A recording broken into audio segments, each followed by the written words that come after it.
Golf গ্রিনে ফের উপড়ে গেল গাছ। এবার বিবেকানন্দ রোডে ফুটপাতের রেলিং এর একটা বড় অংশ সহ রাস্তার উপর একটি সুবিশাল কৃষ্ণচূড়া গাছ ভেঙে পড়ে বিপত্তি।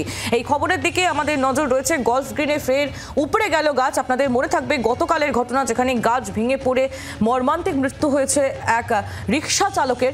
সেই ঘটনার রেশ কাটতে না কাটতেই আবারও একবার গাছ উপড়ে পড়ার ঘটনা। এবার বিবেকানন্দ রোডে ফুটপাতের রেলিং এর একটা বড় অংশ সহ রাস্তায় ভেঙে পড়ে এই গাছটি। একটি সুবিশাল কৃষ্ণচূড়া গাছ, আপনারা দেখতে পাচ্ছেন ছবি। বিরাট বড় একটি গাছ, এই গাছ রেলিং এর অনেকটা অংশ সহ রাস্তায় ভেঙে পড়ে।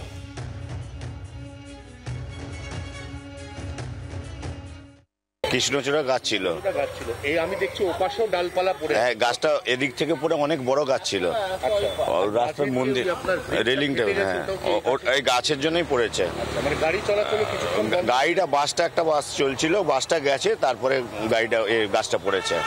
তারপর সাইডে চায়ের দোকান ছিল, চায়ের দোকানটা এরকম উঠে গেছে। আপনারা সকালে কখন দেখলেন? না, আমরা রাত্রেই ছিলাম। কর্পোরেশন কখন এলো? রাত্রে, কর্পোরেশন তো রাত্রে এসছে, পুলিশ বেলায় ছিল, রাস্তা ক্লিয়ার করে দিয়েছে, আর সকালবেলা এটা করছে।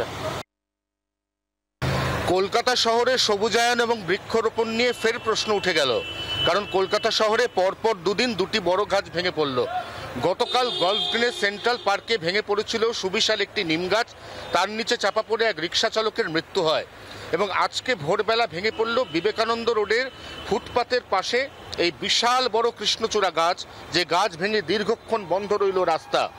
গাছটি যেভাবে ভেঙে পড়েছে তাতে বোঝাই যাচ্ছে মাটি থেকে অনেকটা উপরে অংশে উপড়ে গাছ ভেঙে পড়েছে এবং ফুটপাত লাগোয়া রেলিংয়ের একটা বড় অংশ ক্ষতিগ্রস্ত হয়েছে। শুধু এই গাছটা নয়, এর আশপাশের বেশ কিছু গাছ, সেগুলো কিন্তু এই ঘটনার জেরে মাটি থেকে অনেকটা উপরে উঠে আছে। এবং আমরা এই মুহূর্তে দেখতে পাচ্ছি ফুটপাতেরও একটা বড় অংশ যা গাছের লাগোয়া এলাকায় ছিল, সেগুলো ভেঙে উঠে এসছে মাটির ওপর। কলকাতা শহরের বুকে সবুজায়ন এবং বৃক্ষরোপণের জন্য ইতিমধ্যেই পূর্ত দপ্তর এবং পুরসভা বড়সড় ড্রাইভ নিয়েছে। তবে মেয়র পরিষদ উদ্যান দেবাশিস কুমার জানিয়েছেন, এই ধরনের ঘটনা আটকাতে অদূর ভবিষ্যতে খুব বড় গাছ লাগানো হবে না কলকাতায়, তার বদলে বেশি সংখ্যক ছোট গাছ লাগিয়ে শহরের সবুজায়ন করা হবে। জি 24 ঘন্টার জন্য ক্যামেরায় তরুণের সঙ্গে অয়ন, কলকাতা। বাংলার আওয়াজ, বাঙালির আবেগ, জি 24 ঘন্টা।